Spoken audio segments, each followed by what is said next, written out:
Hello, my name is Francis and welcome to MyBoxingCoach.com. Every punch you throw must have all of the power you can muster in it. Wrong. Just wrong. Every punch you throw should be technically really the best it can be.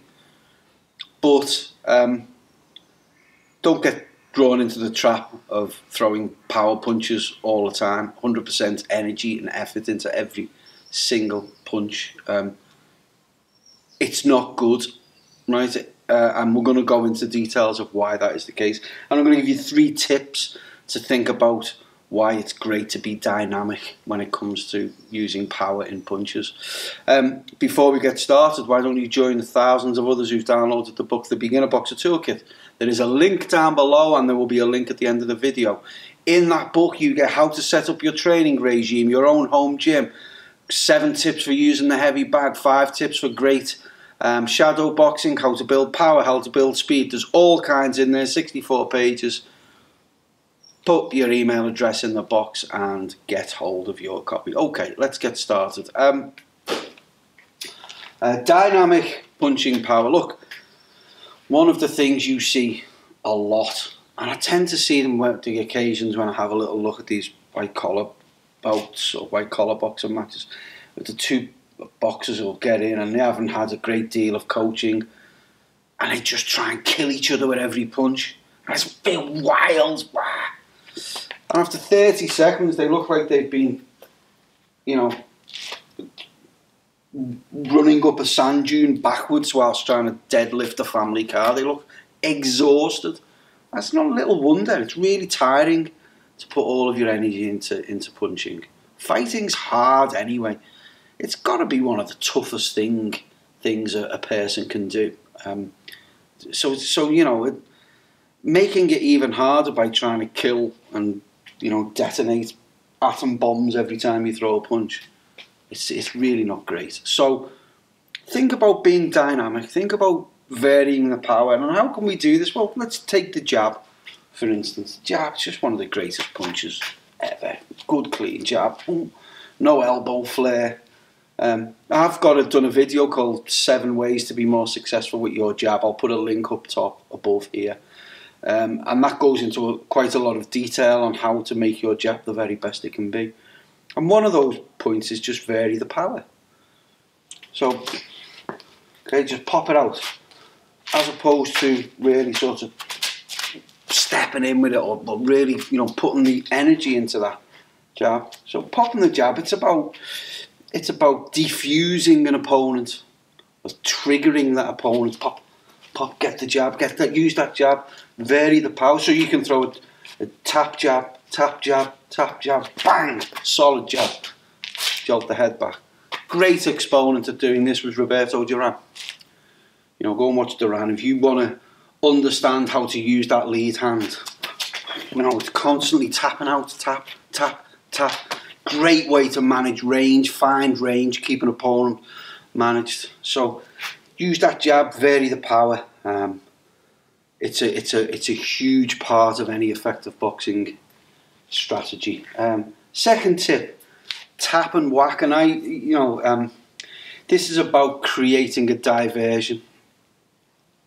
So if the jab is about diffuse, this is about divert, and it's really good. I mean, you can have your opinions either way. I think one of the greatest body punches that came from the United Kingdom was Ricky Hatton. Just thought he was fantastic. He really understood the positives of attacking the body in an effective way. And he used to use something, and a lot of boxers use it, I call it tap and whack, where the first punch will be a diversion punch, or it might be a left hook around the side, and it won't be that hard. It's designed to draw the opponent's elbow back, 1, 2, and then a really powerful shot up the middle. Or the other way around, tap up the middle, bang, bang. You know, uppercut around the side, really powerful uppercut up top. Point being, the first shot is a light shot, it's a diversion, it's there to cause a reaction, to create an opening somewhere else. Second shot delivers the power. So that's divert. Final thing then is what I'd call disrupt. And this is about using a specific shot, long range upcuts, so 1, 2, right? And why is it good to do that? Because they can just, without putting too much power in, they can actually lift an opponent's head. So you catch someone clean under here and you get that little motion, bang. So it squares the head up to any incoming straight shots and offers opportunity for lateral attack. So think Thomas Hearns. He was great for using these. Boom. He'd pop them, bam, bam, and he'd lift the head up and then whack, and especially with that right hand. So he'd pop up with the lead uppercut, boom, boom, really drive that rotation. First shot lifts, not a lot of power. Doesn't need to be a lot of power, especially if it's timed well. 1, 1, 2, oh, 1, 2, oh, 1, 2. You know, bring the head up with the first one, not a lot of power. Take the head off at the second one. So there's 3 ways, 3 simple ways of making your punching dynamic, the power of your punching. Don't load up. It's a recipe for bad technique. As soon as you start trying to hit too hard, your technique goes out the window. Make your work technical. So make your power shots or make your punching technically the best it can be. And you will guarantee that most of the time all of your punches will carry with them a good bite. Keep your power shots technical. Don't lose the form.